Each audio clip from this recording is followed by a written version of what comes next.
Évangile selon Matthieu, chapitre 9. Jésus étant monté dans une barque, traversa la mer et alla dans sa ville. Et voici, on lui amena un paralytique couché sur un lit.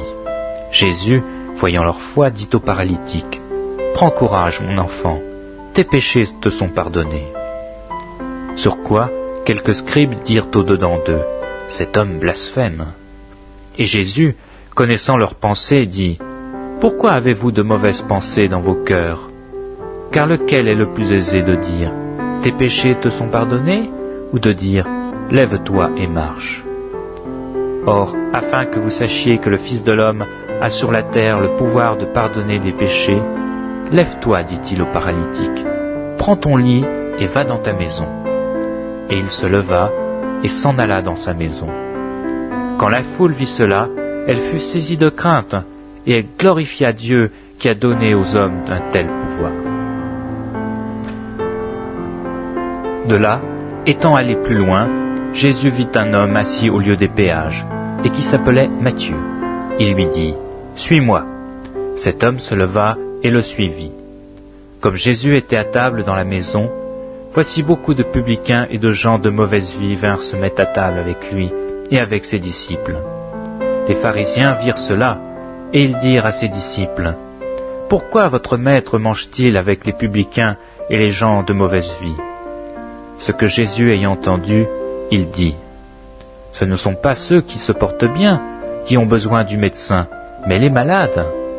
Allez, et apprenez ce que signifie « Je prends plaisir à la miséricorde et non au sacrifice », car je ne suis pas venu appeler des justes, mais des pécheurs. » Alors les disciples de Jean vinrent auprès de Jésus et dirent, « Pourquoi nous et les pharisiens jeûnons-nous, alors que tes disciples ne jeûnent point ?»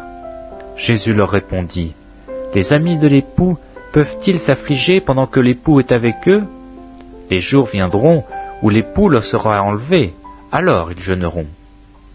Personne ne met une pièce de drap neuf à un vieil habit, car elle emporterait une partie de l'habit, et la déchirure serait pire. On ne met pas non plus du vin nouveau dans de vieilles outres, autrement les outres se rompent, le vin se répand, et les outres sont perdues. Mais on met le vin nouveau dans des outres neuves, et le vin et les outres se conservent. » Tandis qu'il leur adressait ces paroles, voici, un chef arriva, se prosterna devant lui et dit, « Ma fille est morte il y a un instant, mais viens, impose-lui les mains et elle vivra. » Jésus se leva et le suivit avec ses disciples. Et voici, une femme atteinte d'une perte de sang depuis 12 ans s'approcha par derrière et toucha le bord de son vêtement. Car elle se disait en elle-même, « Si je puis seulement toucher son vêtement, je serai guérie. » Jésus se retourna et dit en la voyant, « Prends courage, ma fille, ta foi t'a guérie. » Et cette femme fut guérie à l'heure même. Lorsque Jésus fut arrivé à la maison du chef, et qu'il vit les joueurs de flûte et la foule bruyante, il leur dit, « Retirez-vous, car la jeune fille n'est pas morte, mais elle dort. » Et il se moquait de lui. Quand la foule eut été renvoyée, il entra, prit la main de la jeune fille, et la jeune fille se leva. Le bruit s'en répandit dans toute la contrée. Étant parti de là, Jésus fut suivi par 2 aveugles qui criaient, « Aie pitié de nous, fils de David !» Lorsqu'il fut arrivé à la maison, les aveugles s'approchèrent de lui, et Jésus leur dit, « Croyez-vous que je puisse faire cela? » « Oui, Seigneur, lui répondirent-ils. Alors il leur toucha les yeux en disant, « Qu'il vous soit fait selon votre foi. » Et leurs yeux s'ouvrirent.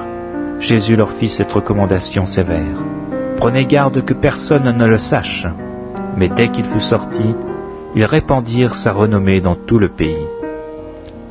Et comme il s'en allait, voici, on amena à Jésus un démoniaque muet. Le démon ayant été chassé, le muet parla.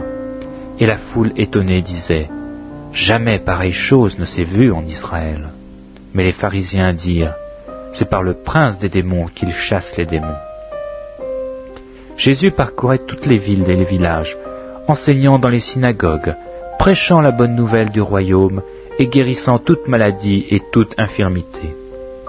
Voyant la foule, Il fut ému de compassion pour elles, parce qu'elle était languissante et abattue, comme des brebis qui n'ont point de berger.